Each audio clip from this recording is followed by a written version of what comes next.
Bom, foi uma sessão muito interessante. Acho que conseguimos esclarecer assim, os pontos mais importantes, enfatizando as dúvidas habituais que as pacientes normalmente têm no consultório, quando a gente vai fazer aquela entrevista inicial, ou quando elas já passaram com outros colegas e vêm atrás de uma opinião mais especializada. E ainda assim é interessante que as dúvidas continuam vindo, continuam chegando. A gente precisa repetir, às vezes, várias vezes a mesma coisa para ficar claro, para que aquela informação fique reforçada para os pacientes e para o público leigo de uma forma geral. Então, mais uma vez, parabenizando a iniciativa do Vivendo, do Patrick. Realmente esse evento é um evento pioneiro nesse sentido, trazendo profissionais de alto gabarito aqui e poder interagir com as pacientes. Nós recebemos uma série de perguntas aqui no chat, uma audiência muito qualificada, pessoas do mundo inteiro, aqui a gente tem pessoas da Ásia, pessoas dos Estados Unidos, pessoas da Europa, e a gente vai tentar responder aqui ao vivo. Acho que o Patrick, quando achar que a sessão deve ser encerrada, por favor, dá um alô para a gente, tá? Mas eu vou começar, então, fazendo algumas perguntas e vou interagindo com todo mundo, fazendo bate-bola. E, inicialmente, eu vou aproveitar que o Condo foi o último a falar, e já vou dar pelo menos duas perguntinhas para o Condo, e depois a gente vai perguntando para os outros profissionais aí, e ver se a gente consegue aqui responder a maior parte delas, tá bom? Então, vamos lá. Primeira pergunta é de Aline, é aqui de São Paulo, tá? Ela pergunta assim para o Condo. Você falou em 90, 180 minutos, mas vários profissionais renomados no Instagram mostrando cirurgias de 10 a 12 horas frequentemente. E eu nem te conheço direito, ela fala. Como saber se você está falando a verdade? Bom, Aline, antes de passar para o Condo, né, o professor Condo é um dos maiores cirurgiões do Brasil e do mundo, então ninguém melhor que ele para te dar. Ele falou um pouquinho sobre isso, mas talvez aqui mais especificamente nessa questão seria interessante ele pontuar, porque isso também é muito importante. Condo. Obrigado pela pergunta, Aline. Bom, na verdade, assim, é claro que existem cirurgias complexas de endometriose. Você pega lá uma paciente com uma pelve completamente congelada, com endometriomas volumosos. Só para você ter uma ideia, uma cirurgia, por exemplo, de uma pessoa que tem um cisto de ovário, de endometriose, que você precisa preservar o ovário, às vezes a cirurgia do ovário parece a parte mais fácil, mas às vezes demora uma hora para você conseguir tirar um cisto de 10, 15 centímetros do ovário, tentando preservar, e tem uma endometriose intestinal de 1 centímetro, para você fazer uma ressecção do discoide demora 10 minutos. Então, assim, o fato de você ter uma doença no intestino, que é a parte mais complicada, digamos assim, por causa de risco de complicação grave e tudo mais, não necessariamente quer dizer que aquela parte é a parte mais difícil tecnicamente. Às vezes, outra parte da cirurgia pode ser muito mais trabalhosa. Então, assim, não dá para generalizar, porque a gente tem cirurgias, eventualmente, que duram em 4, 5 horas, mas eu te diria que 90% das cirurgias de uma endometriose normal, com infiltração intestinal, mesmo que você vá fazer uma ressecção segmentar, que tem que tirar uma parte da bexiga, de um modo geral, a cirurgia dura menos de 3 horas, 3 horas e meia, para você mexer em tudo que tem que mexer. Existem exceções, claro, né?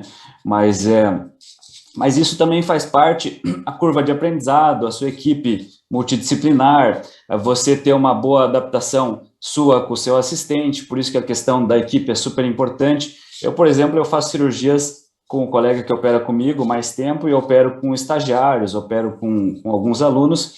Mesmo eu operando, quando eu estou operando com algum estagiário, a cirurgia demora mais para mim, porque o estagiário não consegue me ajudar da mesma forma que o cirurgião que opera comigo todo dia me ajuda. Então, assim, eu vou fazer uma cirurgia simples para tirar o útero, se eu tiver um assistente que esteja habituado, a cirurgia dura 40 minutos, 50 minutos. Com o estagiário, às vezes, dura 1 hora e meia.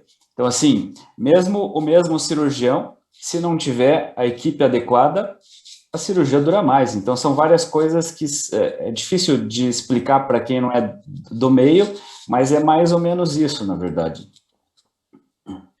Muito bem. É importante lembrar que o tempo de cirurgia é um dos parâmetros que deve ser muito trabalhado e avaliado, porque A anestesia que a paciente fica submetida durante o tempo anestésico, ela é um fator de comorbidade. Então, a gente deve procurar sempre reduzir o tempo da cirurgia, daí essas justificativas que o professor Kondo falou. Eu Como vou diz aproveitar os mais duas. nossos amigos anestesistas, anestesia não é vitamina, né? Anestesia não é vitamina, muito bem dizendo, né? Então, aumenta os riscos e as complicações com o tempo de anestesia. Então, é muito importante você entender que um cirurgião, ele pode ter uma cirurgia com um tempo maior, mas se sempre ele demora esses 10, 12 horas, como foi comentado, alguma coisa está errado, tá bom? Vou aproveitar ainda duas perguntas sobre cirurgias, quando uma é da Deva, lá de Pune, na Índia, né? Ela pergunta como saber se alguém é ou não é especialista. Essa é uma pergunta interessante. E emendo aqui na pergunta da colega Jaqueline, desculpa, não é Jaqueline, não, é a que fala lá da Espanha, que ela pergunta que aqui na Europa também tem problemas com especialistas. Acho que isso é um problema em todo lugar do mundo, né? A gente não tem um número suficiente de profissionais. Como saber, então, se endometriose é uma especialidade? Como buscar por esse profissional? Obrigado pelas perguntas. Eu te diria que, assim, pelo menos esse é o meu conceito, isso é uma das coisas mais complexas de você, não pertencendo ao meio de cirurgia, saber quem faz cirurgia bem, porque a gente frequenta os congressos de cirurgia, a gente vê pessoas fazendo cirurgia ao vivo, a gente sabe quem são as pessoas que operam ou não operam. Mas, obviamente, se alguém vem no meu consultório para fazer uma cirurgia, eu não vou indicar outra pessoa para fazer a cirurgia, sendo que eu faço a cirurgia, eu sei quem opera bem, eu indico, se a pessoa é de outra cidade, as pessoas que operam bem, mas eu não vou indicar na minha cidade outra pessoa, até porque é o meu trabalho. Então, assim, é uma das coisas complexas, porque se a gente for ver, na verdade, não existe uma especialidade em endometriose, são pessoas ginecologistas que se dedicam à cirurgia endoscópica, que focam para tratamento de endometriose, mas não é uma especialidade em si, não existe um treinamento específico para endometriose. E se você, a gente sabe, na verdade, isso em termos de a nível mundial, em vários profissionais que são focados em tratamento de endometriose, altamente renomados, inclusive na Europa e tudo mais, que publicam 10, 15 artigos por ano, que são clínicos, e publicam artigos de cirurgia. Ou seja, eles têm uma equipe dentro do centro deles que faz cirurgia, e esse colega maneja endometriose, mas não é ele que faz cirurgia. E quando você vai buscar, aparece o nome dele. E às vezes não é ele que opera. Então, assim, eu diria que isso é uma coisa super complexa, é difícil. Eu mesmo conheço vários colegas que operam endometriose, mas nunca vi eles operando, porque a gente não vê as pessoas operando assim, tirando em eventos. Então, assim, mesmo os colegas do próprio Brasil, que a gente sabe que frequentam os congressos, que são cirurgiões de endometriose, eu diria que 80%, 90% eu não sei como opera. Então, se nem nós sabemos, é complicado conseguir dizer como é que você escolhe um cirurgião. Você tem que levar em consideração vários fatores, na verdade, mas isso, se alguém tiver uma resposta mais fácil para dar, essa é uma pergunta que eu tenho alguma dificuldade em responder, na verdade. Essa, na verdade, não tem uma resposta fácil, né, professor Kondo? Embora seja um problema muito, muito importante aí para as pacientes, né? Eu só diria que, assim, o Instagram não é escola de medicina, né? O Instagram, embora a gente esteja no Instagram e faça, através do uso dessa ferramenta, a disseminação da endometriose e do tema endometriose, não é por ali, talvez, que seja a melhor forma de você buscar o cirurgião, e sim ser só um guia para você, através de indicações, conseguir chegar num bom profissional. Eu gostaria agora de falar com o Dr. Vitor. Tem algumas perguntas que são aquelas que mais preocupam as mulheres, né, Dr. Vitor? Eu gostaria de colocar aqui pelo menos duas, porque tem o mesmo tema. Então, uma é de Karine, de Sydney, na Austrália. Ela escreve assim: quando eu morava no Brasil, fui operada no Rio de Janeiro e tive uma fístula. Precisei ficar com a bolsinha de ileostomia por 4 meses. Por que isso ocorre? Foi um erro médico? É a primeira. E a Cristiane, que é de Belém, fala assim: Quando precisa da bolsinha, não é sempre. Então, explica um pouquinho para elas aí essa questão, se tem erro, se precisa usar sempre, que situações que normalmente a gente precisa de usar a bolsinha. Obrigado, Guilherme. Obrigado a vocês, meninas. Essas perguntas são importantes e sempre muito frequentes, porque com o conhecimento disponível, especialmente em mídias sociais, o que mais acaba aparecendo são as complicações, e essas pessoas ficam assustadas por uma coisa que é uma raridade. Às vezes tem pacientes até que atropelam a consulta já chegando perguntando se vai ter bolsinha.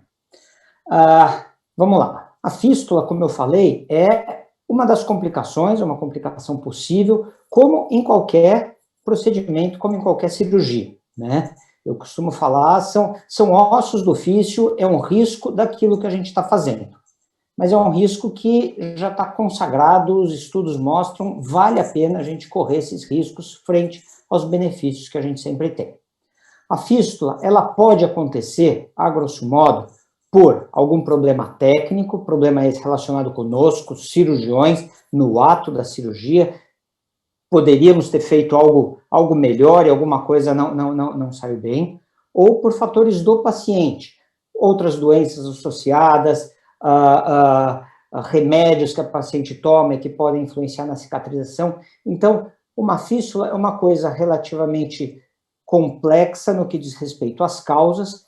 Vocês, pacientes de endometriose, são os pacientes que trazem a menor carga de risco, porque geralmente são pacientes jovens, saudáveis, sem uso importante de remédios, quer dizer, na maioria das vezes só estão usando os remédios específicos, hormonais, que o ginecologista receitou. Então, o risco é baixo, especialmente se a gente compara com o risco de pacientes oncológicos, que são mais idosos, têm maior número de doenças associadas, já fizeram quimio e radioterapia.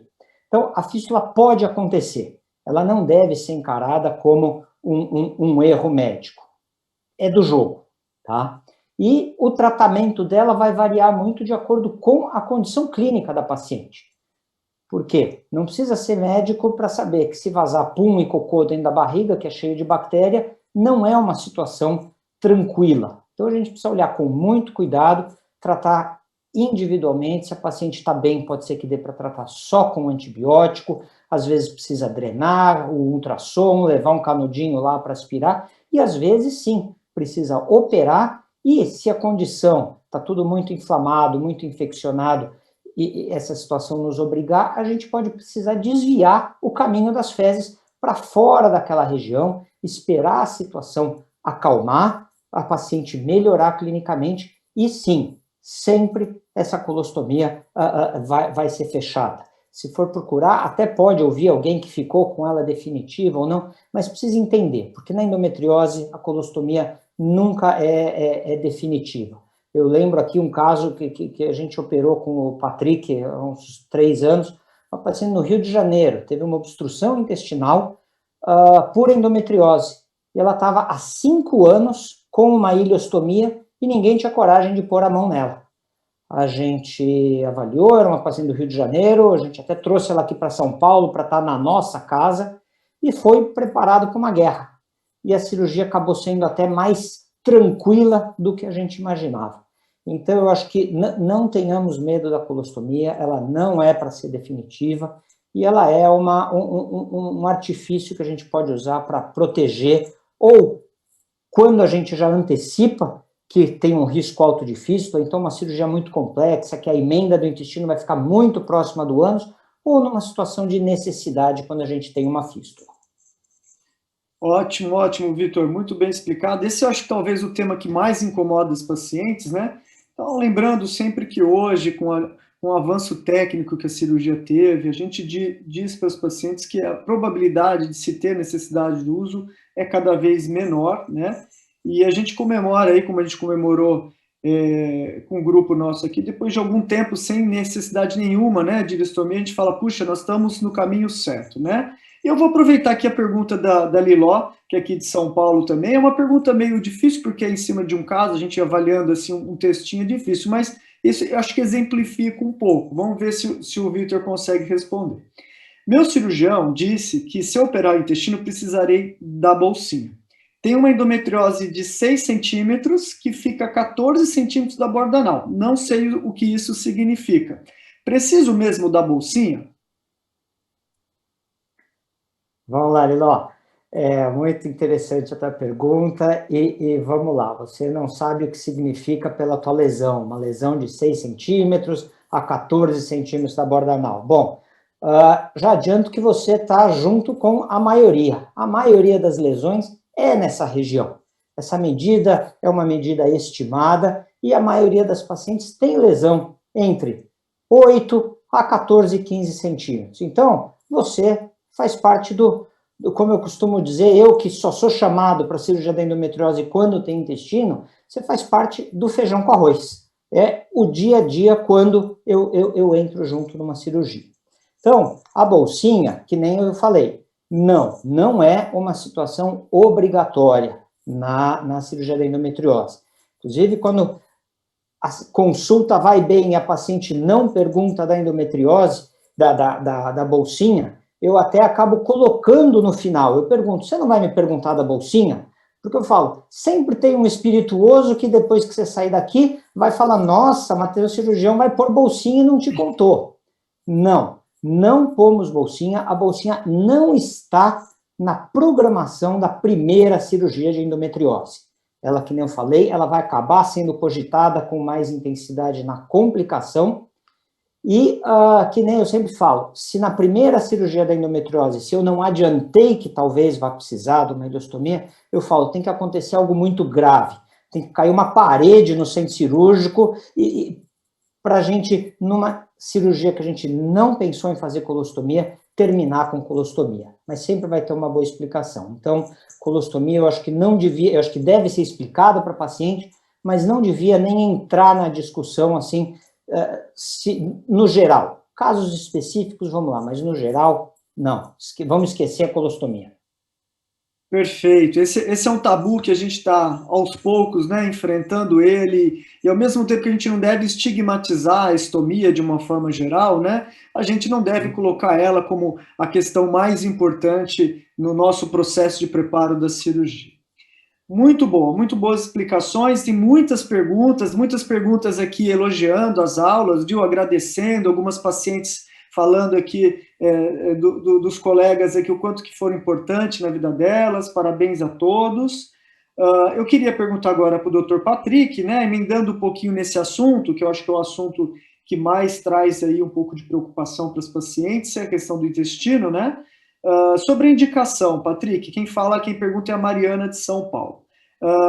Meu médico disse que toda endometriose intestinal deve ser operada, né? Mas você disse que somente a paciente sintomática ou quando em relação ao intestino tem um acometimento maior que 50%, 60% da circunferência. Explica melhor isso para ela, Patrick. Bom, em primeiro lugar, eu queria agradecer as perguntas. A Liló, que fez a última pergunta aí para o Vitor, ela participou em todos os módulos, mandando bastante pergunta. Então, a gente fica bastante feliz com essa interatividade. Então, é muito bom isso. Respondendo essa questão da parte intestinal, eu vou entrar um pouquinho na área do Vitor, mas é que ficou na minha aula essa parte.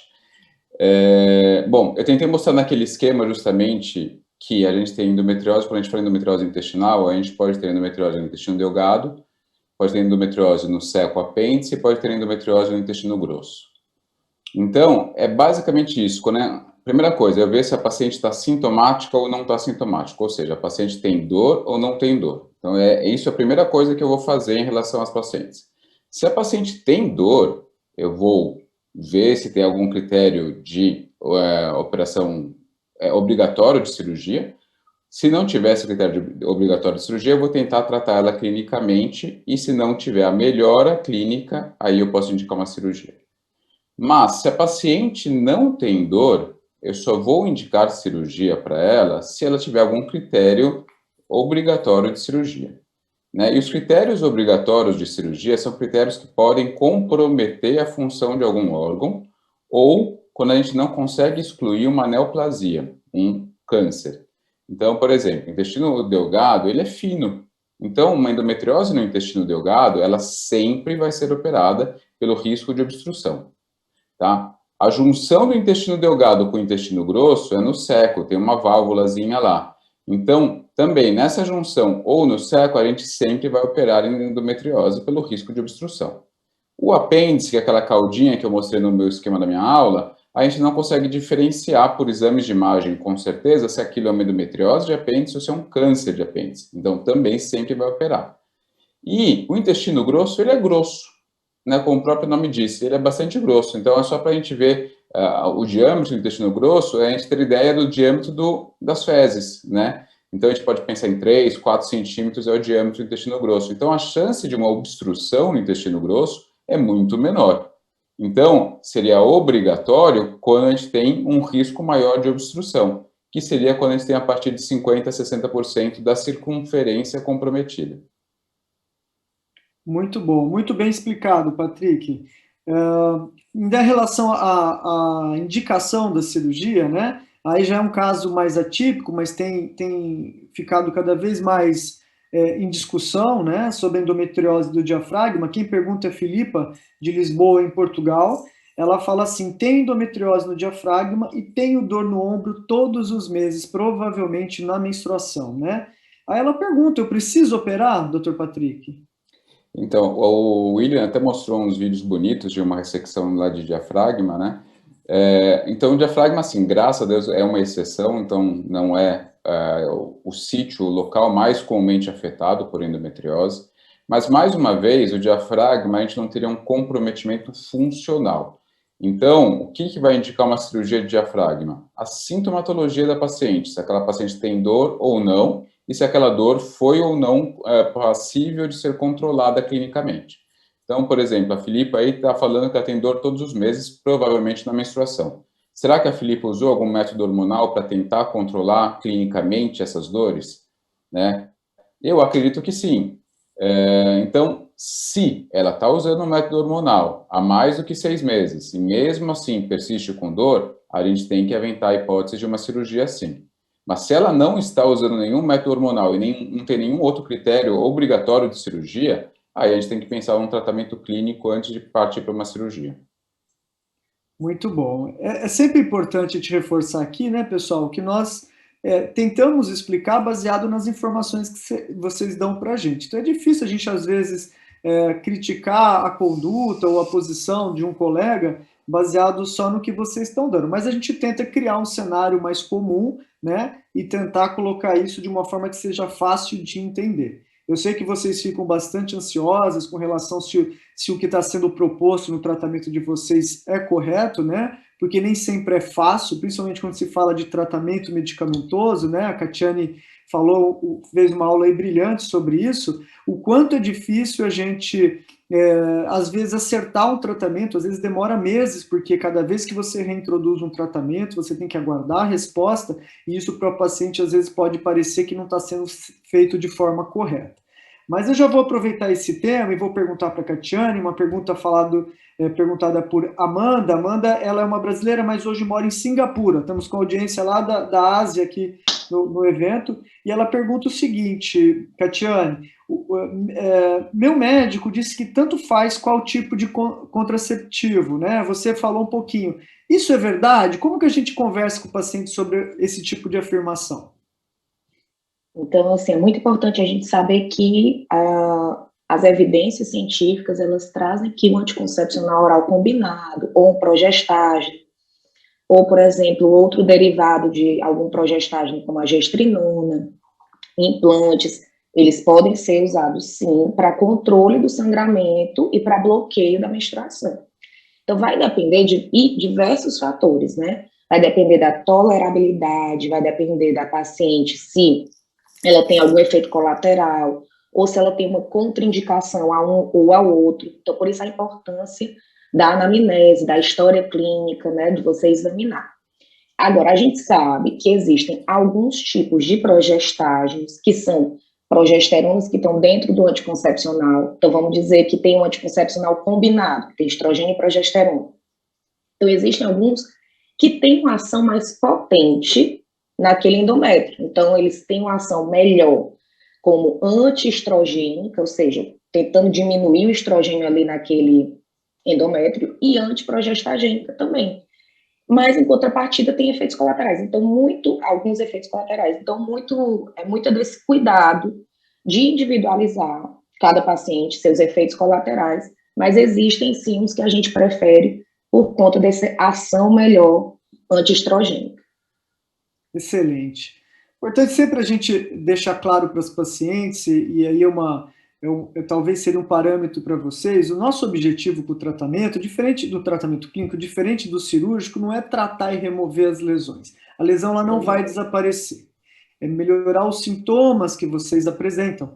Então, o que a gente quer é que vocês, deixem de ter dor ou minimizem de forma significativa a dor, ao ponto de poder ter uma qualidade de vida adequada, né? E também não ter sangramento, né, gente? A gente quer que vocês não tenham sangramento, porque o sangramento normalmente dói. Então, o tratamento para endometriose, ele é normalmente para supressão da dor. E eu sei que muitas vezes elas têm ansiedade por remover a doença, por fazer a cirurgia, e às vezes até quando a indicação ela não é clara para a cirurgia. Então, entenda que o tratamento clínico, mesmo fazendo a cirurgia, ele vai precisar ser estabelecido, encontrar uma medicação que seja boa para você, para que vocês não fiquem descobertas do tratamento e a doença não possa voltar no futuro. Então, o tratamento clínico é importante a gente desmistificar os hormônios, né, como a doutora Catiane falou, que o hormônio não é nada ruim, né, eu acho que o hormônio tem tudo de bom e de ruim, o importante é dizer que a gente conhece bem esses hormônios, a gente estuda muito bem eles ao longo de décadas e décadas, então a gente sabe exatamente o que pode acontecer agora, o que pode acontecer lá na frente, com o uso de longo prazo com vocês, então vocês podem ter confiança no tratamento hormonal. E aí eu já emendo na outra pergunta, Catiane, que é de uma moça de Salvador, não é por acaso, né? Chama Daniela. Ela pergunta para você, o que você acha do chip da beleza, né? Vejo o pessoal aqui em Salvador dizendo que resolve, não precisa operar. Como é que você coloca para suas pacientes isso, Catiane? Então, vamos lá. A gestrinona, que está dentro do chip da beleza, entre aspas, é um derivado da nortestosterona. Que é isso, né? É um tipo de medicamento, um tipo de composto que imita uma progesterona um pouco mais potente, entre aspas. Mas como o nome dela mesmo diz, né, derivado da nortestosterona, é um derivado que é mais androgênico, ou seja, ele é um derivado que imita um pouco o hormônio masculino, tá? Então, elas têm uma ação dentro de um receptor de progesterona, de um receptor ali do estrogênio, mas também tem uma ação no receptor androgênio, que é o receptor do hormônio masculino. Então, por isso ele meio que ficou, né, assim, com esse nome chip da beleza, porque aumenta a massa magra, pode aumentar um pouco a libido. Porém, nem toda paciente vai ter só os efeitos bons, né, assim, ele vai ter, pode ter efeitos colaterais, como aumento da oleosidade, aumento do clitóris, aumento de pelo, que são reações do nosso organismo feminino ao hormônio masculino, ou a um derivado que imita ali o hormônio masculino. Então, o que acontece? A gestrinona pode ser usada, sim, como uma opção no tratamento clínico da endometriose, porque ela tem essa ação dentro desses receptores antiestrogênicos e antiprogestagênicos, ou seja, é um bom efeito para o endométrio, mas a gente tem que ter cuidado na dose, no jeito de fazer, e falar com a paciente sobre esses efeitos colaterais também, né? Então, ele está dentro do arsenal, a gente pode utilizar, mas com cautela, com precaução. E a outra coisa que é importante, como o próprio Guilherme falou, o tratamento clínico, ele é o tratamento para trazer qualidade de vida para aquela paciente e melhorar a dor.